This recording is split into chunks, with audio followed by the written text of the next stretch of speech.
For outdoor use ba? For outdoor use na siya. For hindi na din mga kuhan? Oo, mga kuha na siya, mga for industrial use ba? Eh, mga for outdoor use, okay din. FIP, UTP, outdoor. Kasi kapatay mo na pa, kasi napansin ninyo, tinigod ka ng mga, kasi mga aluminum foil ba? Ang purpose na niyang kanang mga foil din na sir, para kuan, dili siya basta-basta masudlan og external noises gani. Kung sa man na usually ka ng mga external noise na musulod sa imong kable, nga maka-interfere og signal ba? Signal. Kaya ang gadagan ani nga mga signals din na, kung ba na siya, mga low voltage o low current lang ba? Voltages o current. Sir, butangin din mo sir. Kadoon naman ang term naman sir, ng mga electromagnetic interferences, mga EMF ba? EMIs, electromagnetic interferences. Ito. Pinag-generate yan sa mga like generator sets. Gusto kayo na mo emit o electromagnetic interferences na maka-interfere sa imong kable ba? Okay, so, kung nga ito ganang situations, dapat magamit mong mga for outdoor use ng mga kable. Di ba?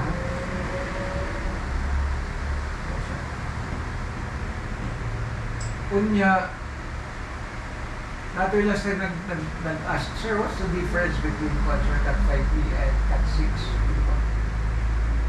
Cat 6 UTP. Nabago na sila ka ng ginatawag nato nga kuan ka ng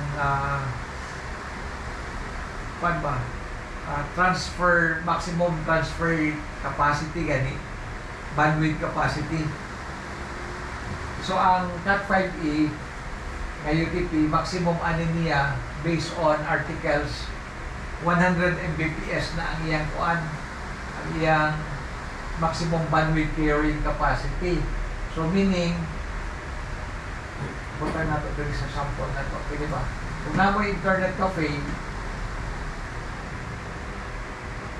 namoy router din kanya kinig switch ni mo, putangin mo ni 20 ni siya ka-computers din 20 ka-computers, no? Hindi tulo raman pero putang na ito mga 20 na ka-computers.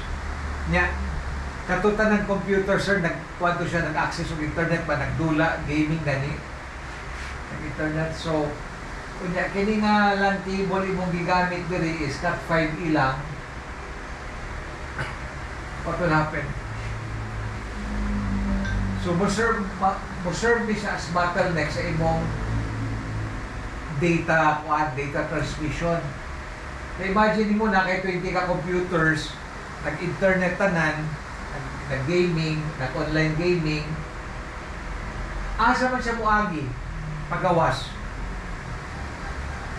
Dili sila tanan mag-agi, di ba sir? Dili sila mag-agi kini nga kable pagawas dito sa imong router. So kung gamay lang ang imong bandwidth carrying capacity ani nga kable, maghuot to siya dili.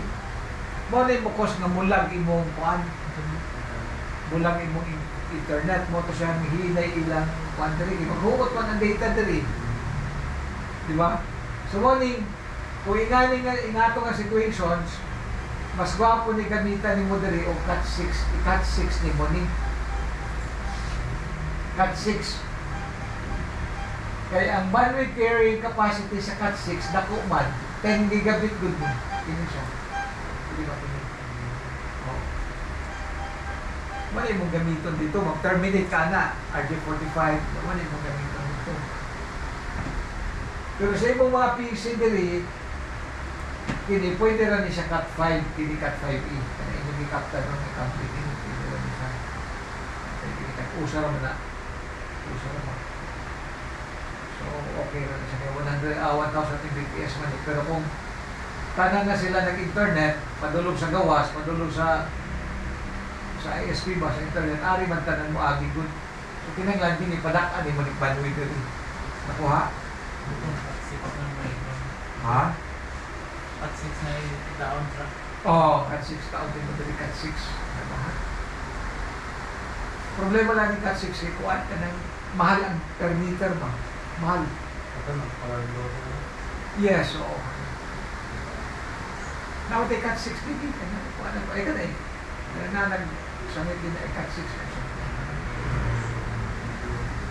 Padulong na sa kuan, padulong na sa dito sa taas dito sa third floor kay namo ko yung connection dito sa third floor doon at kwarto. Napay mga modem at dito mga routers mo. Kita mo fiber optic. Ha? Okay, kita yung flash rate. Kita mo. Wala. Kita. Sir, hindi mo sir nasa tuwangan sir. Habisan na bebe. Kunya, hindi nga kisa wala flash rate. Hindi mo na siya, okay na. F1, ang imo sir, control and delete. Sige, control and delete sir. Para mag-reach na siya. Okay, kita mo fiber optic. Kita na rin. Ako ano siya. Kita na ka fiber optic. Ako ano ha? Ano siya mga fiber optic. So, kini glass man, glass pa, glass. Kini yung glass man. Wala yung cladding. Kini glass din. So, ang imong signal gagi sa fiber optic is light, dili sa converter, dili sa voltage o current ba ha? Light mo nang paspas kayo ang transmission sa fiber optic kasi ano siya eh, light ang imong medium eh, light ba? So, ano ginagamit sa mga high speed, mga jack niya, dili na, ang sa fiber optic, kung sa LAN cable, kung sa LAN UTP ta, mga niya itong mga jack na ginagamit, yan yung mga RJ45. Pero kung sa fiber optic ka, lahi na sila. Diba? Lahi na. Kung ano sa mga connectors niya ba? Dili na sa RJ45, lahi po na siya.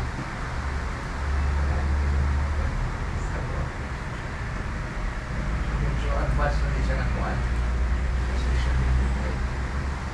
Kuwan yung delikado kay once mag-terminate ka nipis kung di kayo ba? Nipis kayo ni siya eh. Kini siya, isulod ni mo na siya dali mo. Masulod ni mo. Mabalik na, masulod na siya mong skin ma. Diba? Delikado kayo. So, manang careful din. So, pila ka number of course doon eh. One po na kayo, no? Kani mong jump, usa lang di ka fiber optic diri mo sulod ani usa ka dili ba kini nga connector SC man ni. So usa na siya ka glass ang mosulod, usa ka glass ni siya ang mosulod dali.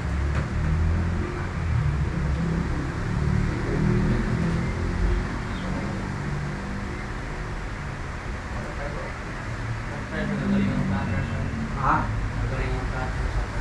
O nasa na sa iyang kuan, nasa na sa iyang mga termination kit.